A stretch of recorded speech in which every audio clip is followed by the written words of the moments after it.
Oi, pode começar aqui? Oi. Pode. Deixa eu só. Cadê o trem de compartilhar a tela aqui? Que eu fiz um. Então, só recapitulando, a gente vai continuar hoje. Quais capítulos foram os seus? Do É, livro do Newton Silveira, né? isso, 5, 6, 7. Deixa eu tentar só compartilhar aqui, que tá tudo certinho.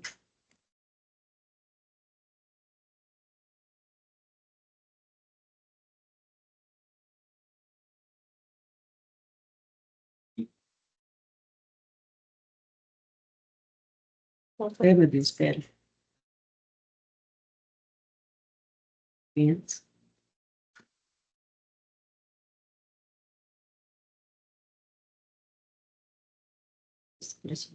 Aparece.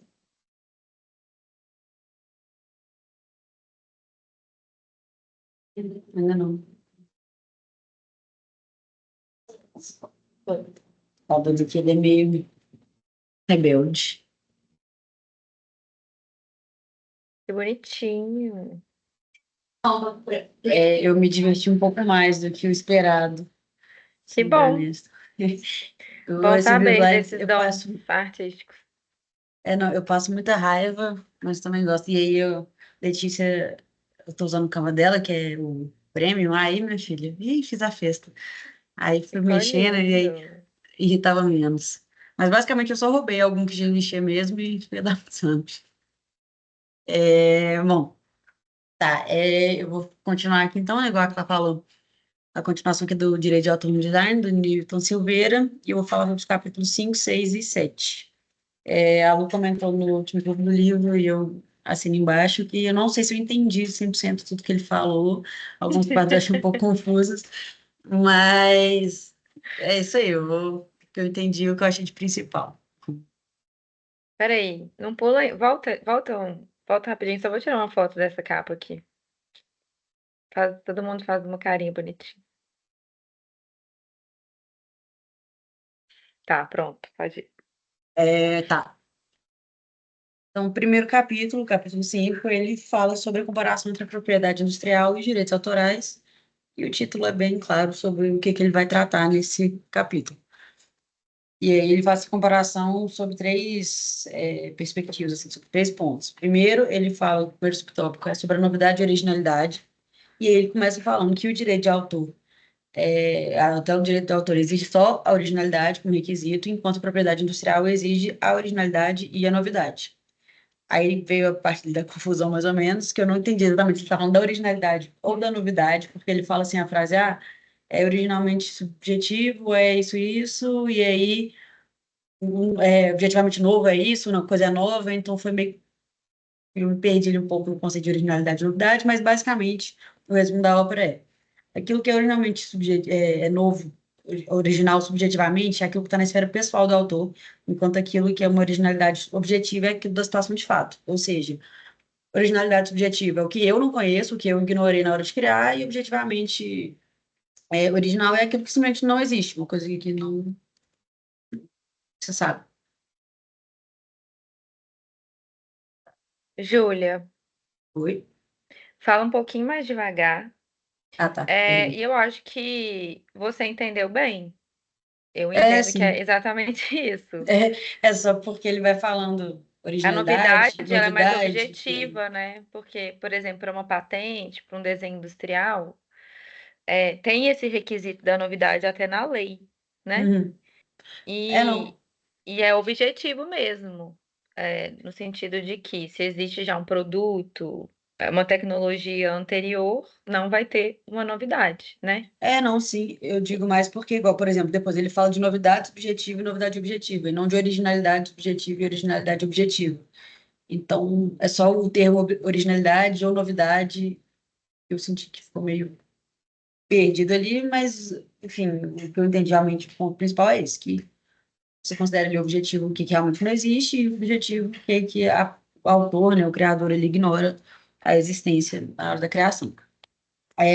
Então, isso ele fala ali, que o direito de autor é exigido para tutela do direito de autor, simplesmente uma novidade subjetiva, enquanto para as criações técnicas serem protegidas é exigido uma novidade objetiva.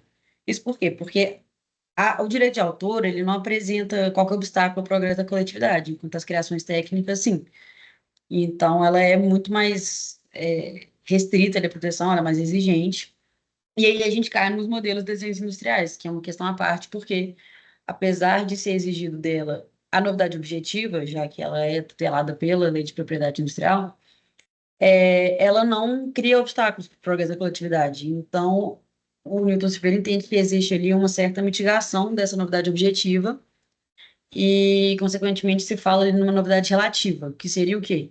Que a novidade ela não vai estar na forma abstrata ali, da forma absolutamente considerada ali do objeto, mas sim na aplicação daquela forma de uma maneira original a um produto industrial. Então, ele cita aqui Bonassi e Menucci, por exemplo, que a novidade da aplicação industrial constitui elemento suficiente para a proteção de um modelo de desenho industrial. Então, é isso, a originalidade ele eu peguei e associei originalmente uma forma a um produto industrial qualquer. Então, seria essa novidade relativa. E aí ele finaliza ali esse subtópico basicamente falando, quando tiver originalidade relativa, ou seja, tiver essa originalidade só na novidade de aplicação, você aplica a LPI, o desenho industrial está sujeito à novidade ali do artigo 11 da LPI. Se esse produto tiver suficiente originalidade, ele pode também ser tutelado pela Lei de Direitos Autorais, inclusive ele cita a lei anterior de direitos autorais, que é a 5.988, que ela dava a entender que só pode ser protegido pela Lei de Direitos Autorais aquilo que cuja forma é dissociada, quando dissociada ali da sua a obra associada ali da sua forma, ela não perde seu valor artístico. E ele fala que teria ali uma semelhança ali na conceituação entre a originalidade, o caráter expressivo e o valor artístico da obra. Em seguida, ele faz a comparação da propriedade industrial do direito de autor em relação à duração e o âmbito de proteção. E, basicamente, ele mostra como que a propriedade industrial ela é mais restritiva e mais exigente. Primeiro, em relação aos requisitos, né, igual eu já mencionei, a propriedade industrial ela exige o preenchimento da originalidade e da novidade, ou seja, uma eventual divulgação anterior ali do objeto ela pode impossibilitar o direito de exclusividade do seu autor, enquanto no direito de autor não, a originalidade é subjetiva, então a coisa não precisa ser, você não precisa inventar a roda nem nada, e a proteção ela já decorre da própria criação. Na propriedade industrial, tem toda a questão, tanto para você conseguir a tutela quanto para você manter ela, você tem que observar diversos prazos, você tem que submeter o pagamento de taxas, anuidades e afins.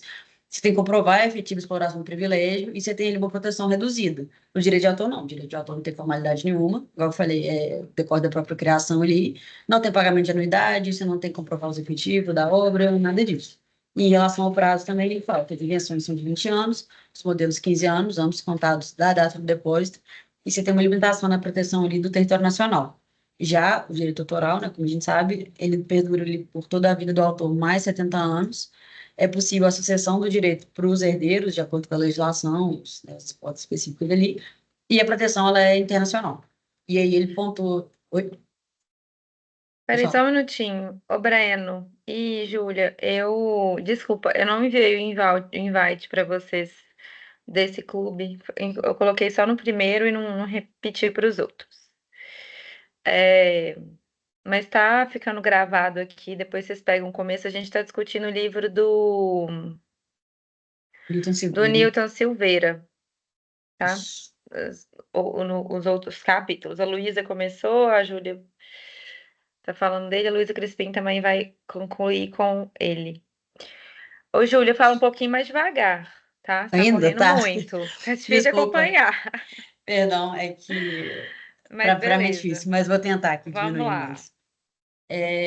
Bom, aí ele faz essas distinções e, no fim, ele chama atenção, principalmente ele para essa importância do enquadramento da criação do design, porque se ele enquadrar ele só como propriedade industrial, por exemplo, se a sua criação for só de propriedade industrial, ele pode perder o seu direito, ó, escrevi errado aqui, mas ele pode perder qualquer direito por conta da divulgação da sua criação, e aí vai perder a novidade, e aí, consequentemente, gente, eu não tô vendo ninguém, tá? Então, se alguém quiser falar alguma coisa, vocês me avisam.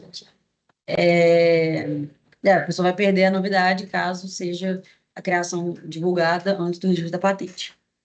Isso é o período de graça. né? Isso, de Que 12 eles meses. falam. Ele não Que entra é, nesse assunto, não, mas sim, mas seria é uma. 12 meses para patente e 180 dias para desenho industrial. Então, ou seja, né, se o meu produto, minha patente, o meu desenho industrial, ele foi divulgado em qualquer meio, eu tenho 12 meses para patente e 180 dias para desenho industrial para realizar o Entendi. depósito. O terceiro tópico que ele compara, o terceiro e último, é em relação às criações dos empregados. Primeiro, ele menciona ali que a lei anterior de direitos autorais, que é a Lei 5.988, previa, no seu artigo 36, que, salvo disposição contrária, os direitos de autor, eles pertenceriam a tanto ao empregado quanto ao empregador durante a vigência do contrato. Atualmente, não existe nenhuma previsão na LDA sobre o tema. E já na propriedade industrial, a história é outra. O artigo 88 da Lei de Propriedade da LPI, ela fala que os inventos, aperfeiçoamentos, eles serão de exclusividade do empregador quando decorra da atividade prevista no contrato, ou seja, a própria atividade prevista no contrato, e isso durante a vigência do contrato. E por vigência do contrato, a gente considera o período, obviamente, da assinatura até um ano ali da extinção do contrato. Já o artigo 91 fala que a titularidade ali dos inventos e aperfeiçoamentos vai ser de cotitularidade, copropriedade, quando ele resultar da contribuição pessoal do empregado, só que ele, para chegar naquele resultado, ele utilizar recursos, meios, materiais e afins do empregador. Em relação ao design especificamente, não tem nenhuma previsão. Então, se aplica, por analogia, esses artigos da LPI, já que é uma propriedade industrial. E aí ele chama atenção para o fato de que, apesar dessa, né, o design está enquadrado na LPI e direitos autorais não prevê nada sobre, tem um direito moral que ele é garantido que, no campo da propriedade industrial também, que é o direito da paternidade. E esse direito ele não é transmitido, então, se a pessoa, né, na hora de registrar ali, o inventor ele tem que constar no pedido, ele tem que constar na patente. Se for um trabalho em equipe, todo mundo tem que estar constando lá. E aí, em relação aos designs especificamente, se o design ele tiver um valor artístico, o autor ele pode repudiar a paternidade, caso haja ali uma modificação da obra sem consentimento. E, inclusive, se essa obra não tiver tido seu direito patrimonial transmitido ainda, o criador ele pode cancelar a licença por conta dessa alteração sem consentimento. E é isso, ele conclui o capítulo 5. Aí o capítulo sexto é sobre objetos multiplicados e criações úteis, também é dividido em três subtópicos.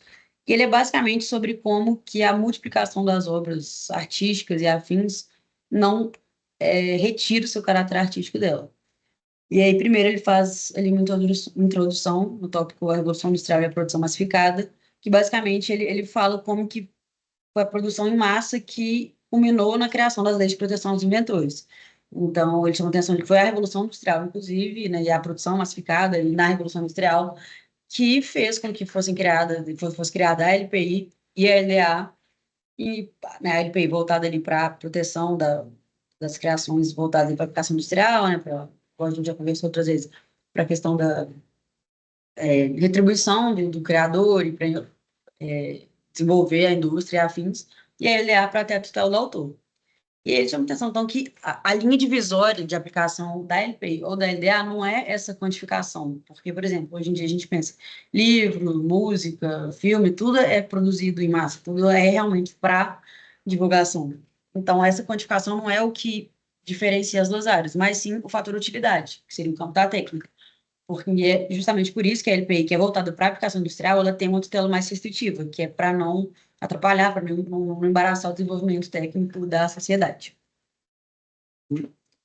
Aí, no tópico seguinte, ele vem falando sobre arquitetura, que é uma obra assim, que ela tem um caráter, tipo, a multiplicação é mais eventual, só que a arquitetura é um caso interessante porque ela tem tanto uma finalidade artística, né, cria ali sua obra pensando, obviamente, né, na estética, visualmente, na parte visualmente perceptível, mas também tem uma finalidade utilitária, porque ele tem que considerar o conforto, a utilidade do que ele está criando. E aí ele vem e fala um pouco sobre Bauhaus, a escola de Bauhaus, ele fala como que foi ela quem efetivamente originou o design, e por conta disso ele considera que o arquiteto, ele é um desenhista industrial por excelência. E aí, em relação aos projetos arquitetônicos e afins, ele fala que aquilo que objetiva suprir as necessidades materiais do homem é protegido pela lei de propriedade industrial. E aquilo que supre as necessidades intelectuais é protegido pela lei de direitos autorais. Ou seja, basicamente, a concepção artística ali daquela criação, ela está protegida pela lei de direitos autorais, mas as soluções técnicas ali não. E aí, se aquela criação tiver, né, um caráter industrial, ela tiver toda essa questão da LPI, ela pode ser protegida pela lei de propriedade industrial. Caso contrário, ela vai cair no domínio público e aí todo mundo pode explorar soluções técnicas utilizadas ali naquela obra. E aí, por fim, ele traz no terceiro tópico, terceiro e último, uma análise das obras artísticas multiplicadas, que ele basicamente fala que hoje em dia, né, cada vez mais a gente vê realmente essa multiplicação das obras e, por exemplo, a gente pensa, é muito fácil pensar, igual eu falei, música, livro, filme, essas coisas são realmente divulgadas e afins, são produzidas em massa, hoje em dia menos, né, mas, por exemplo, CDs e DVDs e afins, mas as obras de arte que a gente pensa, assim, a princípio, é quadro, escultura e afins, que são coisas que a gente pensa de uma forma mais individual, elas hoje em dia também são produzidas, às vezes, em larga escala. Não necessariamente elas são um produto único e pronto. E aí ele cita de exemplo múltiplo, que eu confesso que eu não entendi se é só para escultura ou não, porque ele cita ali na hora que ele vai mencionar esculturas, mas basicamente seriam esculturas ali produzidas em quantidade superior a uma, não necessariamente muitas, tal, porque as tiragens são feitas já num número específico e afins, só que ela não é uma obra única. E aí, eles falam justamente isso, que o múltiplo, ele comprova que o que caracteriza a obra de arte não é a quantidade de reproduções, mas sim a qualidade da criação. Então, eu fazer uma escultura e reproduzir ela 10 vezes não faz com que ela perca esse, esse caráter artístico dela. E aí ele fecha esse capítulo realmente falando isso, que o caráter industrial da criação não pode servir de elemento diferenciador entre as criações industriais e artísticas, nem a industrialização pode desnaturar o caráter artístico de uma obra. Então, esse capítulo inteiro é basicamente sobre isso, como que a multiplicação da obra não descaracteriza ela como criação artística. E aí, por fim, o Peraí, capítulo 6, ele vem... calma aí, Oi? Júlia. Bom, pode falar, não está aparecendo aqui. Alguém tem alguma dúvida, algum comentário? O que que vocês acham? Vocês concordam? Vocês não concordam? Você acha que para ter uma proteção autoral tem que ser uma obra única? Fala alguma coisa, gente. Eu tenho uma opinião. É, eu concordo. O Newton Silva ele tem opinião polêmica, né? Mas eu concordo com isso que ele falou. Inclusive, o exemplo o exemplo é a Birkin. Uhum. A Birkin é a bolsa da Hermès que Dá há esse uns anos exemplo. aí teve um processo e aqui no Brasil, inclusive, e foi reconhecido o caráter de obra de arte dessa bolsa. Então, e ela é produzida em larga escala. Assim, é uma produção menor também, porque é um produto exclusivo, não é todo mundo que consegue ter acesso, porque a marca quer isso, mesmo essa exclusividade, mas não é um produto único. E é considerado uma obra de arte. E se encaixa exatamente nesse conceito. Sim. É, exatamente. E é uma decisão judicial super polêmica, né? Sim. Até hoje, ela, apesar de ser antiga, até hoje ela é discutida justamente por isso, porque tem gente que não concorda, mas. E eu também não sei, assim, eu ainda não tenho opinião formada sobre essa decisão. Mas talvez poderia ser uma decisão mais com base numa concorrência desleal, algo nesse sentido, sabe? Porque ficou muito evidenciada a intenção de copiar a bolsa, né? Assim, mas, enfim, um ótimo exemplo. B, você quer falar? Eu não sei, eu mudei de ideia no meio do caminho, mas eu ia dizer que É porque eu não sei se é um bom exemplo, é porque, não sei, me pareceu um pouco subjetivo o debate nesse aspecto, porque o exemplo da Lu foi bom, mas eu pensei no contraponto de, tipo, é um exemplo ruim, mas as paradas do Romero Brito, por exemplo. É extremamente massificado, mas sem dúvida tem uma origem artística, independente de gostar ou não e de como é que virou no final das contas, aquilo tinha uma origem artística. Só que com o tempo, com o passar dos anos, como é uma coisa mais antiga também, aquilo foi tão massificado que eu vejo muito mais aplicação industrial do que caráter artístico. Então, tipo, eu fico pensando se num caso, tudo bem, é que aí a gente está falando de extremos que não são os melhores exemplos, mas num caso extremamente massificado, assim, se a quantidade Eu falei. Fê, peraí. artística também, Travou. sabe? Travou Volta um que parte? pouquinho. Aí. Volta um Tá. pouquinho.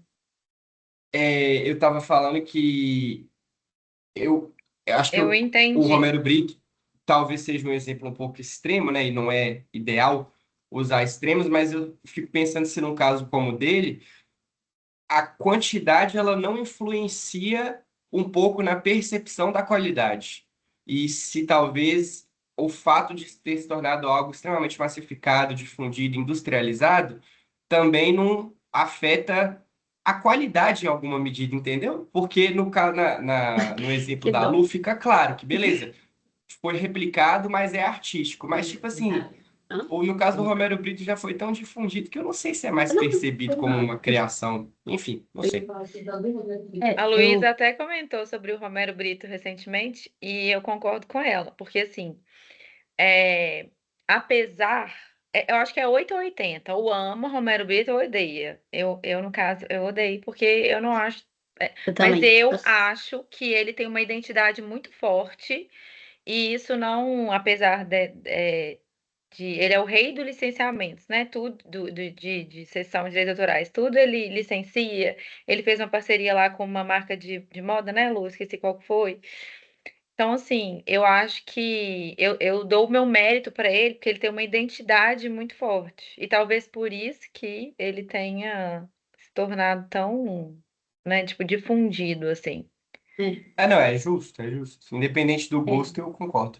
Ô, Clá, e ainda tem aquela questão que eu ia falar também, que a Ju comentou muito da outra lei, da lei antiga, direitos autorais. E no inciso, que hoje em dia é o inciso 7 dessa lei antiga, tinha acho que era o inciso 6 ou 7, sei lá, que falava sobre obra de arte aplicada, que foi tirado da lei atual, que é exatamente isso que o Ben falou, tipo assim, não perde o caráter ainda que ele for para coisas utilitárias. E aí chama obra de arte aplicada, que é essa questão que pega obra de artes e coloca em coisas que vão ter um caráter utilitário no mercado. Tipo, ainda assim, tem proteção por direitos autorais e não perde o caráter de obra de arte. Exatamente. E assim, por que que tiraram, né? E aí existe a discussão também para voltar com esse artigo para a lei de direitos autorais, né? Oi, Engraçado. Breno. O Romero Brito, eu acho que ele é uma caixinha aí que é difícil de mexer, porque tem muita coisa dele, né? E o Romero Brito, ele é estilo, né, também, né? Ele criou um estilo e, enfim, essa caixinha do estilo aí, desde essas criações aí do ChatGPT que eles fizeram com aquele estúdio Ghibli lá, isso vem tomando uma proporção muito grande, né? Tem um processo do Romero Brito contra a Apple, que a Apple justamente ela se escora nessa tese de estilo, que isso não é assim, né, não existe proibição do uso do estilo. Então, tipo, coitado do Romero Brito, é difícil a vida dele aí na propriedade intelectual. Eu vou mandar uma matéria aí do que a Apple copiou, assim, é tipo essas criações do ChatGPT de Estúdio Ghibli aí, que é assim, idêntico. Você lembra na hora do Romero Brito, mas enfim, o processo acabou em acordo, esse aí do Romero Brito. Legal, Breno, você falar nisso, porque esse ponto é super, super importante. O estilo, né? O estilo artístico, ele não é protegido pela Lei de Direitos Autorais. Tanto que eu lembrei de um amigo meu, ele é artista plástico, e ele tem um estilo muito parecido com o Basquiat, que é depois vocês pesquisam aí, para quem não conhece, é um artista americano, acho que ele já morreu, não sei, mas ele tem um estilo muito individual, muito particular. E esse meu amigo, sempre eu falei com ele, eu falei, nossa, isso é muito Basquiat, isso é música... Aí ele me perguntou, Clarice, tipo assim, será que eu tô violando Basquiat, não sei o quê? Porque sim, ele é minha referência. Eu falei, não, porque estilo não tem proteção por direitos autorais. E aí é isso, né? Hoje essa questão, essa discussão da inteligência artificial é muito com base nisso. Ah, é porque o estúdio Ghibli está sendo copiado, não sei o quê, mas estilo não tem proteção. E aí é uma É, grande mas discussão. Mas aí o chat PT do mal aí, ele tá, e É, outros do mal aí, todo mundo dessa gente é do mal, eles estão aprendendo com o estilo, né? Tipo assim, com não é que eles certeza. estão replicando o estilo, eles estão aprendendo com o estilo. Então, assim, pelo menos na minha opinião, exigiria licença para isso, porque Uhum, mesmo que, assim, né, o Romero Brito que seja aí, ele ganha um palco aí que talvez ele não tenha, né, para um segmento de tecnologia que seja, mas quando isso é aplicado massivamente no chat GPT da vida, que fica aprendendo aí com todas as criações de nós humanos e não paga um real para ninguém, aí é completo. exatamente. A gente teve uma aula, eu e a Luísa Brito, num curso que a gente fez, e ela falou justamente isso, a professora. Ela falou que para a plataforma, né, de inteligência artificial, ela tem que requerer a autorização para utilizar desse estilo. E eu lembrei também, tem um outro artista aí das antigas, não sei, Rembrandt, que alguém criou uma obra de arte com base no estilo dele e ficou idêntico. Mas enfim, fala, Luísa, Crispim. É só uma dúvida mesmo. Quando uma obra artística fica sendo replicada muito, o exemplo do Romero Brito que os meninos deram, não torna um estilo e aí, consequentemente, perde a proteção? Meio que não se torna um ciclo? Entendeu a pergunta? Não sei se ficou claro. Entendi. Sim. Tipo assim, fica uma...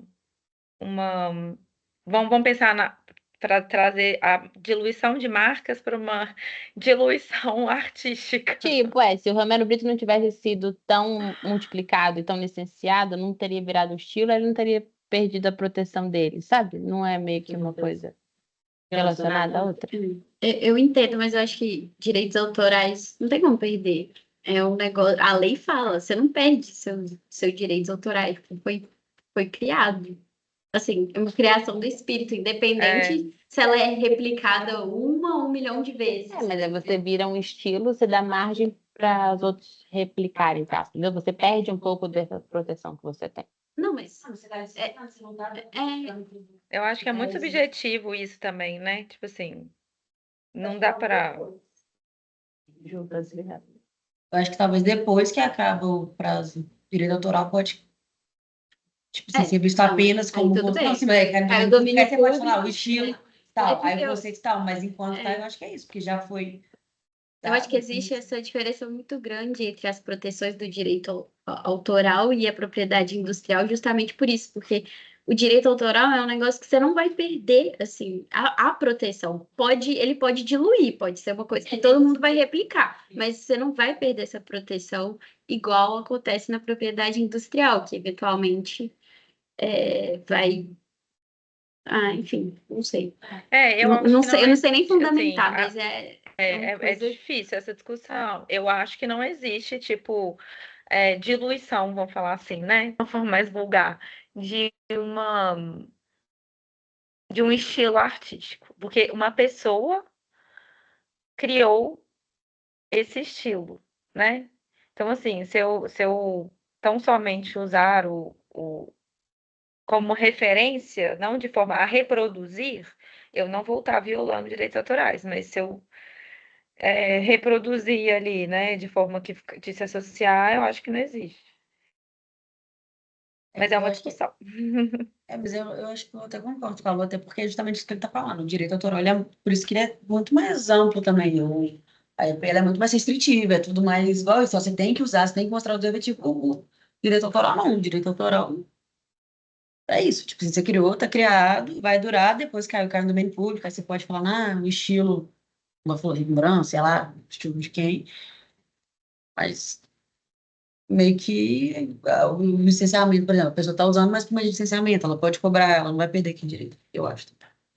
Mas, enfim, dando seguimento, inclusive vocês já entraram bastante, assim, na discussão desse próximo capítulo, em certos pontos, e, calma, aí, por favor. Que no capítulo 7 ele fala justamente sobre a delimitação da proteção. E esse capítulo, eu acho que eu tive que dar uma resumida maior, porque ele é um capítulo que eu acho um pouco mais denso, entre aspas, porque ele é mais questões jurídicas mesmo, aí fala de legislações francesas, alemãs, brasileira, norte-americana, e vai muito essa, fala, alterações legislativas e afins, e aí ia ficar muito grande, então eu tive que dar uma reduzida, mas aí acho que a ideia central está aqui. Bom, no primeiro tópico, ele fala sobre os critérios delimitadores, e ele fala justamente dessa necessidade de delimitar o que é ou não obra de arte, porque não é porque a coisa não perde o seu caráter artístico, significado e afins, que toda e qualquer coisa vai poder ser objeto de proteção do direito autoral. Então, tem essa necessidade de delimitação, e um exemplo que ele usa para isso é o Decreto 3.094 de 73, no qual foi determinada uma redução fiscal de 15% para 1% para antiquários e galerias de arte, só que esse decreto ele não previa o que seria abarcado ali, o que seriam as obras, o que seria beneficiado ali por essa redução fiscal. Então, foi uma coisa muito objetiva, e aí, às vezes, submetido ao crime do juiz e afins, e aí ele chama atenção para o fato de que o valor artístico da obra, ela não impede proteção, não é porque uma coisa é mais artística ou menos artística que ela perderia a proteção. Se ela tem esse viés artístico, ela é protegida, mas aí entra nessa questão de o que é artístico ou não. E aí ele, né, chama atenção só, isso a gente já fala depois direito, mas o fato de que a exceção disso, de valor artístico não pedir proteção, é quando a forma daquele objeto ela é necessária para o resultado técnico. Então, ela pode ter um valor artístico, mas se ela for necessária para o resultado técnico, aí realmente a exclusividade só da LPI, o objeto não vai ter a tutela do direito de autor. Nesse caso, ela vai poder ser protegida pelo modelo de utilidade, né? Se desconsidera ali um pouco seu caráter artístico, ou pelo modelo industrial, que você desconsidera o seu caráter utilitário, e a lei brasileira permite os dois.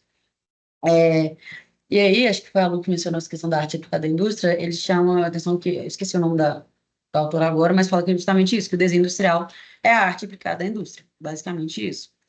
E aí chama atenção para esse ponto que é muito difícil você, às vezes é difícil você distinguir o que é um desenho artístico e o que seria um modelo industrial, um modelo de desenho industrial ali. Apesar de terem as diferenças na proteção, no prazo de vigência e afins. E aí ele cita três correntes trazidas por autores diversos para fazer essa distinção. A primeira seria sobre a natureza do objeto, ou seja, que os desenhos artísticos ele têm a natureza própria deles ali como desenho artístico. Se você retira a arte da forma, ela continua produzindo aquele sentimento estético. Então, você usa esse raciocínio para ambos o desenho artístico e o modelo industrial, e aí você vai ver o que é o que. Já no segundo corrente, seria da intenção, e vai ser analisado ali a forma de reprodução daquela obra, se ela, para, né, ser feita, ela passou por procedimentos industriais e afins, e a situação de quem a criou. Então, se foi um artista, né, foi um projeto único ali, um artista criou aquilo ali, estaria protegido pela lei de direitos autorais. Se foram fabricantes industriais, ela estaria protegida pela lei de propriedade industrial. E a terceira vertente ali, e eu não sei se foi o Bel ou o Breno que comentou, mas é justamente isso, da perda do caráter artístico quando ele passa a servir de ornamento, que seria a teoria da utilidade, que é isso. A partir do momento que eu cedo ali a minha arte, né, a obra com valor artístico ali, para o fabricante, ela perde esse caráter artístico, ela vai se tornar um objeto industrial. E esse é tutela pela LP. A parte dessa distinção, a gente tem que analisar também que tem esses objetos que eles têm a forma útil e a forma estética. E aí, nisso, é preciso fazer essa distinção entre a criação de efeito técnico e a criação de mera forma ali, de eficácia estética. E aí, entra nessa questão que a gente estava mencionando antes, que tem que ver se a forma ela é ou não separável do seu efeito técnico. E aí, nesse caso, ele traz três correntes também ali da doutrina de influência francesa, e eu confesso que eu achei mais ou menos a mesma coisa, não ter ideia por trás, mas que é a multiplicidade das formas, a incidência da variação da forma do objeto sobre o resultado e dos contornos. A multiplicidade das formas é basicamente o objeto vai ter essa dissociação entre a forma e seu efeito técnico se o objeto puder adotar várias formas diferentes sem deixar de produzir o mesmo resultado técnico. A segunda, ela fala que tem a separabilidade quando você variar a forma ali, o resultado técnico final vai ser o mesmo, então, obviamente, a forma não é dissociável. E a dos contornos, ela é mais para estabelecer se a função cumpre a função técnica. Ela não entra muito nessa questão da dissociação, mas ela examina se aquele contorno daquela criação, ela, ela cumpre a função técnica do objeto. Então, ela é menos um pouco sobre a dissociação e mais sobre a forma cumpre ou não a função técnica. Ou seja, ele fala então dessa parte que se a forma for tecnicamente necessária, ou seja, se ela for a forma daquele objeto for indissociavelmente ligada à função técnica, ela vai ser protegida só pela LPI. Caso contrário, caso ela não seja, caso haja essa dissociação, ela vai poder ser protegida pela LPI e pela LDA, desde que preenchidos os requisitos de cada um. Ela vai poder ser protegida pela LPI. Se ela for nova, servir como fabricação de um produto industrial, e ela vai ser protegida pela LDA se ela tiver originalidade e caráter expressivo. Obviamente, não quer dizer que ela vai ser protegida pelos dois, tem que preencher os requisitos individualmente, e é isso. E aí, né, ele traz ali essa questão de que uma obra sem caráter artístico não pode ser tutelada pela LDA, uma sem caráter industrial não pode ser pela LPI, e que aí, em relação a essa delimitação da área dos direitos autorais e da propriedade industrial, a gente consegue encontrá-la, a gente resumir ela em dois grupos no direito comparado, que seria em relação ao aspecto qualitativo e o quantitativo. O qualitativo, ele fala ali que a distinção ela partiria da natureza dos objetos. Então, ele cita ali os três principais, assim, pelo que eu entendi, os três principais doutrinadores ali, dois alemães e a jurisprudência italiana, legislação italiana, que os alemães basicamente são Kohler e Hoffmann, e Kohler fala, aí o alemão já me complicou, Kohler e Hoffmann, se não for isso, vai ficar assim. Mas o Kohler, ele basicamente fala que a natureza ela, pode ser ou da criação de configuração ou da criação de sentimento. Eu escrevi errado ali de novo, acabei de perceber. A criação de configuração, elas seriam as obras de arte, e elas incorporariam ali uma ideia, ela teria seu valor ali em uma ideia, enquanto os modelos industriais eles seriam uma criação de sentimento, e aí o seu valor ele se esgota ali na própria forma. Então, ele não tem essa ideia, ela não tem uma incorporação de uma ideia. Já o Hoffman, ele fala mais ou menos a mesma linha ali também, que é isso, que a arte, as obras de arte, elas representam a realidade. Então, elas têm um valor em si mesmas. Se dissociada, ela continua tendo seu valor ali. Já o modelo não, o modelo é a própria realidade, ele tem um valor na função, o seu valor se esgota ali na sua função. Então, ela, separado ali, ela não tem, é igual a arte que tem, a arte pela arte. E isso da realidade, eu senti que até aquele, acho que é de quem que é? Esqueci de quem que é Magritte, esqueci o nome. Que tem aquele do cachimbo, que é uma imagem do cachimbo, ilustração do cachimbo, que fala isso não é um cachimbo, isso me fala. Depois eu acho que mostro pra vocês, Peraí, o mas quê? Eu não entendi nada eu falei que desse movimento. isso, essa corrente me lembrou aquela obra do Clarice Guest, que é eu ia pegar ela que eu acabei esquecendo, mas é basicamente um cachimbo. E Uhum. aí a imagem do cachimbo escrito embaixo em francês, isso não é um cachimbo. E aí, basicamente é isso, não é um cachimbo, isso é uma representação de um cachimbo. Então é mais ou menos isso. A obra de arte ela é a representação da realidade, é uma realidade de fato. Uhum. Então eu acho que é mais ou menos nessa de Magritte é isso. Depois eu mostro no final. Mas enfim, e aí o que a justiça e legislação italiana entendem é que a obra de arte aplicada, ela é aquela obra de arte dissociada dos elementos de produto industrial, e não necessariamente da forma física, assim, mas conceitualmente dissociável. E o modelo industrial é aquele produto que ele tem a arte, mas ele por si só não é uma obra independente, ele não tem uma existência autônoma ali de todo o seu contexto. Já por outro lado, a outra corrente é a do grupo quantitativo, que ele já parte do pressuposto que as duas, tanto a obra de arte quanto a criação industrial, ela tem a mesma natureza, que é essa forma estética. Então, a distinção estaria ali no grau de originalidade. E é esse caminho que entendem tanto o direito alemão quanto o suíço, ele cita as jurisprudências e afins. E, basicamente, na Alemanha, eles têm essa questão que a proteção pela lei de direitos autorais, ela deve tá comprovada ali pela opinião de um grupo de experts. E não pode ser, a Júlia gosta, então é obra de arte. Não é uma questão de gosto pessoal, é realmente uma coisa ali de quem entende da área. E na Alemanha você tem 3 graus ali, por exemplo, de proteção. E pode ter dupla proteção. Então, o primeiro é, se a coisa não tiver caráter artístico suficiente, ela vai ser protegida só pela lei de modelos industriais. Se ela tiver os dois, se ela tiver tanto caráter artístico quanto utilitário ali, pode ser protegido pelas duas leis, e caso só esteja esse caráter artístico, pode ser protegido só pela lei de direitos autorais. Na Suíça também teve uma jurisprudência que falou que a obra de direitos autorais ela consiste em algo original, que possui caráter próprio, seja produto de ideia pessoal e afins, então eles entendem também isso, que a direito autoral tem que ter aquele grau de originalidade maior ali.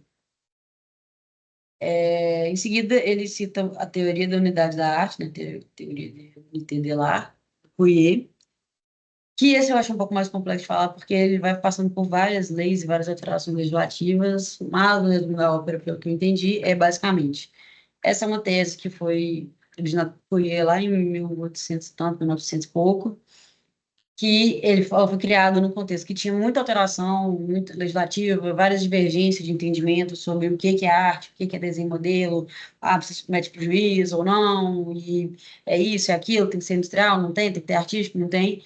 E aí, basicamente, essa tese, ela fala que a lei de direitos autorais, ela deveria tutelar todo qualquer desenho original, toda forma nova, sem considerar se ela vai ser aplicada na indústria ou não, sem considerar se quem criou ela foi um artista ou não, sem considerar se o juiz acha que é arte ou não, porque é uma coisa muito subjetiva.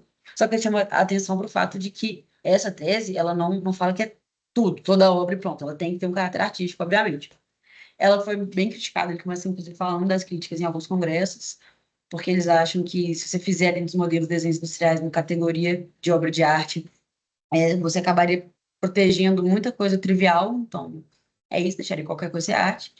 E ela foi fixada ali, mais ou menos em 1900 e pouco, eu, se não me engano, ali em 1902 foi a continuação da 793, e aí tinha uma discussão se elas eram aplicadas ou aplicáveis em conjunto ou não, e aí tinham duas teses diferentes, e basicamente os tribunais entenderam que é possível, sim, uma interpretação extensiva da lei anterior, já que as duas leis tinham um domínio idêntico, que para as duas, só a originalidade e a novidade já eram condições necessárias para proteção, então você não precisava considerar todo o resto.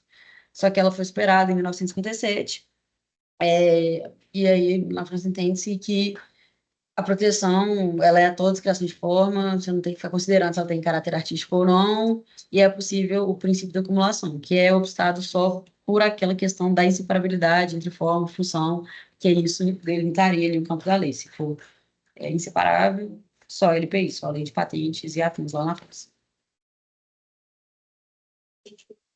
Eu achei complexo, um pouco complexo também. Aí ele cita dois precedentes norte-americanos, que eu achei bem interessante até esse caso.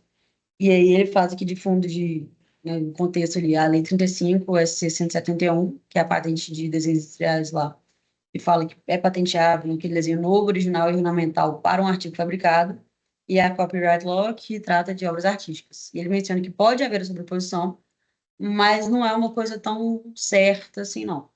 E aí os casos lá nos Estados Unidos, eles eram analisados sobre a ótica do regulamento de 1956, que previa que para a obra ter essa proteção também pela Copyright Law, ela tem que ter um mínimo valor artístico e tem que ter a separação do aspecto utilitário do produto. A gente já percebeu que essa separação é muito importante. Oi? Posso fazer uma pergunta? Pode, não sei se eu vou saber responder, mas pode. Eu fiquei pensando nessa sobreposição aí, que assim, minha opinião, eu acho que essa sobreposição é meio coisa de safado, porque vai ser usado o que for bom, né, para parte ali, né, no caso, o direito autoral, eu acho que quase que em qualquer lugar do mundo ele vai ser melhor, né, do que o desenho industrial. Então, eles entendem no livro que alguns autores entendem que aqui, no caso, a lei de patente seria melhor lá do que direito autoral, por Por conta quê? da violação do copyright. Kevin, deixa eu até pegar aqui, porque eu te falo Ah, tá. exatamente. Por ser Mas que mais ele acha que a objetivo? proteção é mais forte lá nos Estados Unidos, quer ver? Ele fala justamente isso, quer ver? Que ó, a proteção assegurada por um patente de desenho industrial é mais efetiva, visto que a reprodução de um desenho patenteado, tem ou não resultado de cópia, constitui sempre violação de patente, enquanto a proteção do copyright somente impede, é isso que eu até falar agora, somente impede a cópia, de modo que se alguém produz o mesmo desenho sem ter copiado do registro, não tem violação do copyright. Então, a patente lá é mais forte, porque é isso, tipo assim, qualquer coisa, não precisa ser cópia exatamente. Você violou, tá Entendi. violado, entendeu? Agora o copyright teria que ser essa cópia, tem que ver o registro, tem que. Parece que lá é um Aham. pouco mais chato essa questão, pelo que eu entendi. Na minha Eu cabeça sei faz que sentido, porque eu acho que eles são bem mais industriais, né, afins lá. por análise, né, também. Mas eu sei que o governo americano, através da DMCA lá deles, eles tinham uma união através de que não era obrigatório, mas um site vinculado ao governo americano, em que, sei lá, até os tantos lá de 1970, 80, sei lá, quando começou com a confusão lá de mudança de prazo de lei de direitos autorais lá, que poderiam ser depositados nesse banco do governo americano. E isso servia muito, até onde eu sei, né? Servia muito de lastro e era uma coisa mais organizada, né? E aí Hum, depois os caras só chutaram a porta mesmo e ficou uma coisa mais declaratória, tipo que é no Brasil hoje, né? hum. Mas entendi, faz sentido, né? Sei lá. É, assim, eu vou confessar Mas que. essa opinião sua, Breno, é para em relação à sobreposição, você fala numa esfera geral, aqui no Brasil também. Você acha que quem registra, sei Sim, lá, algo como desenho industrial, direitos autorais, está querendo. eu acho que sim, porque assim, se a gente pensar assim, eu fico pensando assim, até no momento de orientar o cliente, né? Uhum. Se a gente vai numa linha de registrar desenho industrial, direito autoral, às vezes, sei lá, vai botar isso via marca tridimensional ou marca figurativa lá, de alguma maneira muito porca. Se a gente ficar seguindo esse caminho aí, beleza, vamos seguir via marca, porque o INPI a gente vai ter proteção infinita. Eu acho que é um jeito enfim, violar ali a lei e criar um monte de obstáculo para quem vai litigar contra você. O que pode ser Eu bom, acho, né, no final do dia. eu acho que depende de caso a caso. Igual aqui, justamente, a gente vai citar dois precedentes aqui que um foi possível a sobreposição e o outro não. Mas eu acho que realmente Então, varia muito caso segue a aí. caso mesmo, porque eu acho que pode ser coisa de safado mesmo, mas eu acho que tem coisa que realmente merece proteção dupla, dependendo do caráter ali.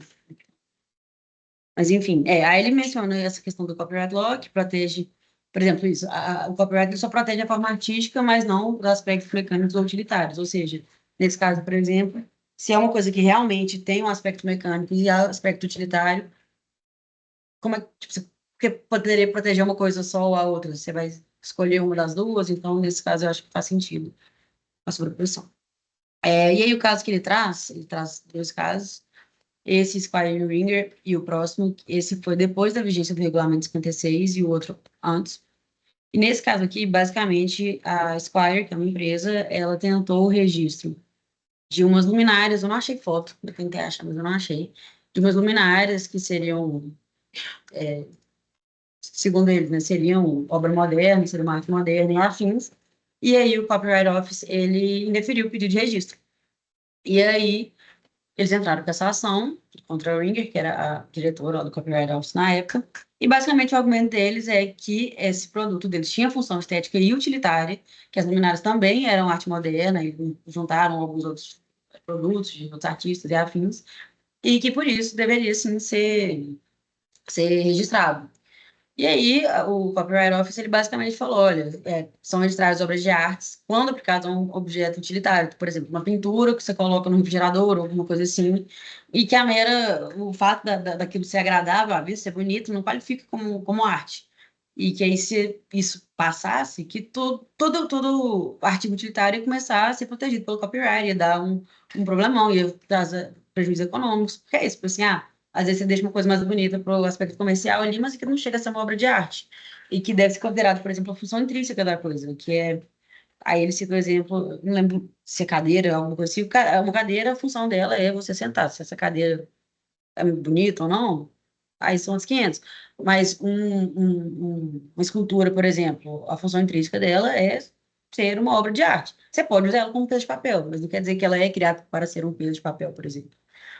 E aí, basicamente, a sentença entendeu a favor da Squire, porque falou que teria, sim, um aspecto utilitário e artístico na obra, que ela, né, se adequava à obra moderna e que, na verdade, o Copyright Office já estava preocupado com essa infinidade de registros de desenhos industriais que ela teria que fazer. Só que nisso, o Copyright Office recorreu e o acórdão optou por reformar a decisão e para falar que a interpretação dessa copyright law, ela decorre do princípio que os desenhos industriais, eles não são objeto de copyright. Que inclusive tinha tido alguns projetos de leis e afins que visavam conceder a proteção de autor para produtos industriais de consumo e elas não passaram. E aí, inclusive, esse é um grande argumento do copyright, que é isso, que a lei delimita muito certinho. E ele reconhece, inclusive, tanto na apelação quanto no appeal, né, quanto na defesa, que realmente ele reconhece que tem uma criação ali e afins, só que as leis são muito objetivas, e você não pode abrir para uma subjetividade maior, e aí isso é reiterado no acordo, que fala justamente isso, que as leis elas tentam definir ali um limite no que é obra registrável e os desenhos industriais não registráveis. Então, não tem muito espaço para isso.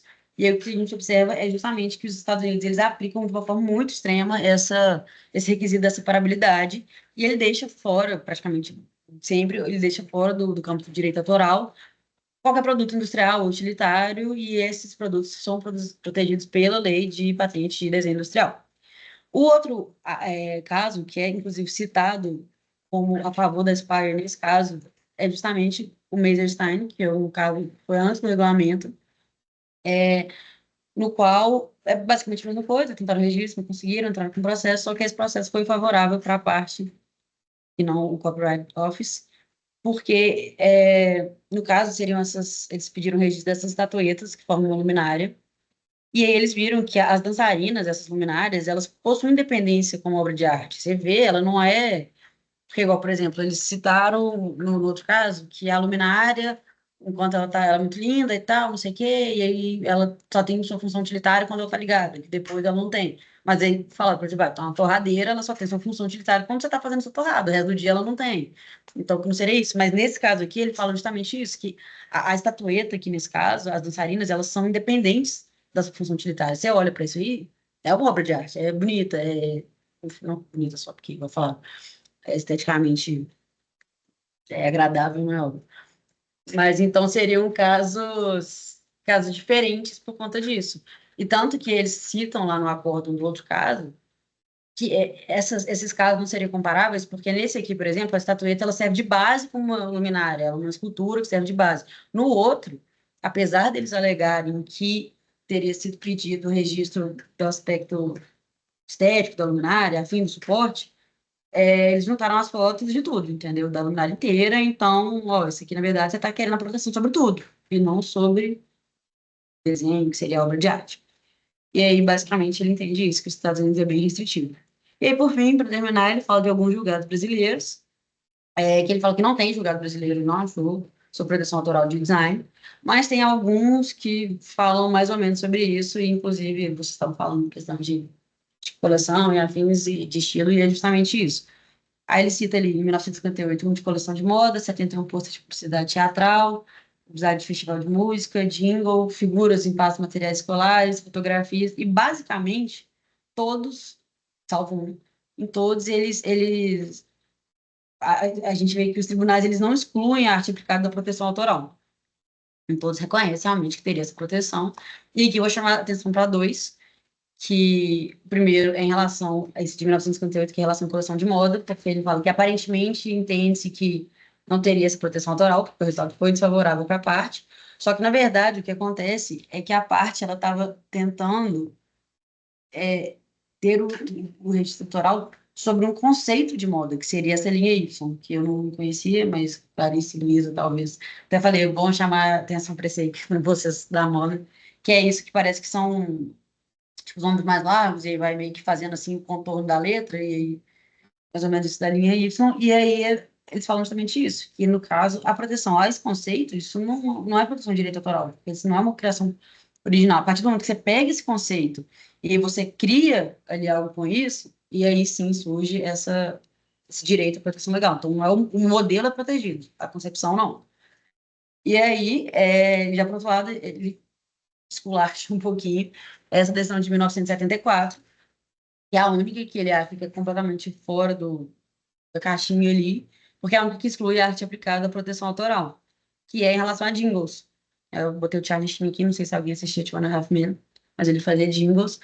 E, basicamente, nesse caso, o que eu achei um pouco nada a ver também, o tribunal não reconheceu o direito autoral ao criador dos jingles, porque ele fala que os jingles ele teriam inerentemente ali esse objetivo de publicitário. Então, a função utilitária dele não seria dissociada do seu caráter artístico.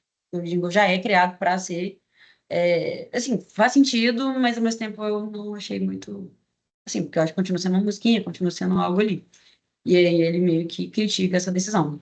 E aí ele fala só por fim que tem uma queixa-crime, ele acha que encontrou uma queixa-crime, que é em relação, que ela foi arquivada, que é em relação com a milha pré-moldada, na qual não se entendeu que não tinha direito autoral nisso, inclusive foi antes da lei de direitos autorais, e que seria só um produto industrial, só que ele nem entra, não entra muito no caráter artístico e tal, que o Newton Sawyer entende que ele seria inexistente. Então, o Brasil realmente está um pouco difícil de falar sobre jurisprudência sobre isso. E aí é isso. Eu não sei se alguém tem Esse livro é comentários. mais antigo, né? Esse livro é bem antigo, tanto que a gente nem consegue achar algumas Deixa eu as ver. jurisprudências que ele cita. 2012. Não, as É, jurisprudências são bem antigas, igual a mais as recente é essa de jurisprudências que 74. ele cita Por são isso. bem antigas, É, exatamente. Então assim, acho que a gente é hoje melhor já deve ali. Sim, encontrar, por exemplo, tem esse caso aí da Luísa, da Hermê, por exemplo, né? sim, Que é um sim. caso que poderia ser citado. Eu só não entendi essa do jingle. É, Seria basicamente que a parte quis o direito de autor sobre o jingle, só que o tribunal entendeu que a parte não teria direito autoral sobre os jingles por conta daquela questão da dissociação entre o caráter porque, utilitário e a forma, porque o jingle porque ele o já é jingle tem criado. um caráter utilitário. Não é uma música, por exemplo, eu, Júlia, fui, criei uma música e aí estão pedindo ela para usar na propaganda. O jingle ele já é criado para função publicitária. Você cria um jingle já pro aspecto comercial. Ele não tem como se Nossa, eu separar não concordo também. ele não Porque tem muito essa. algo que você cria, é uma obra criativa, né? É, É uma obra intelectual. Você teve um esforço ali intelectual para criar independente da sua utilidade ou não. sim.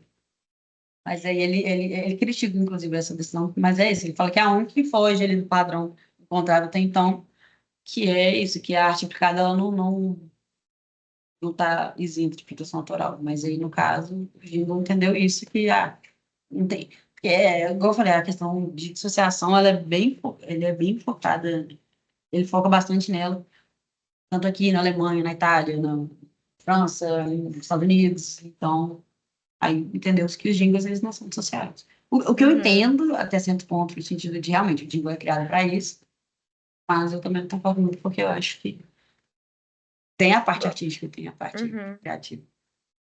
Legal, legal essa discussão. Acho que cada caso vai ser um caso. Você trouxe esses casos aí da luminária, eu lembrei de uma. Não sei se vocês foram numa exposição que teve no CCBB de luzes. É um cara, ele cria luminárias, algumas são luminárias, outras são negociadas de luzes, mas aquilo é obra de arte, gente. Tipo, não tem como você falar que aquilo não é uma obra de arte. E dá pra você colocar na sua casa como uma luminária. Então, acho que determinados casos a gente não vai conseguir, né, desassociar ali a utilidade do caráter artístico.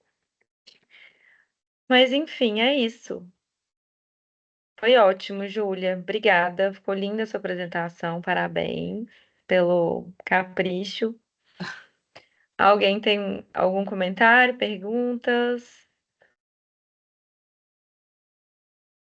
Eu acho legal, tá? Só dando uma dica aí pro próximo, que é a Lu Crispim, porque é um livro mais antigo. Talvez eu acho que a sua parte foi mais teórica mesmo, né, Júlia?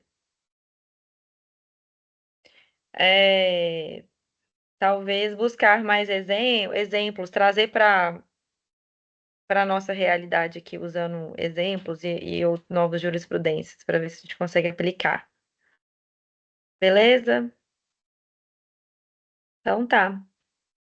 Bom fim de semana para vocês. Mais gente, bom fim de semana. Beijo, gente. Tchau, Vai tchau, ser bom. pessoal. Tchauzinho. Parabéns pela apresentação. Tchau, pessoal. Tchau.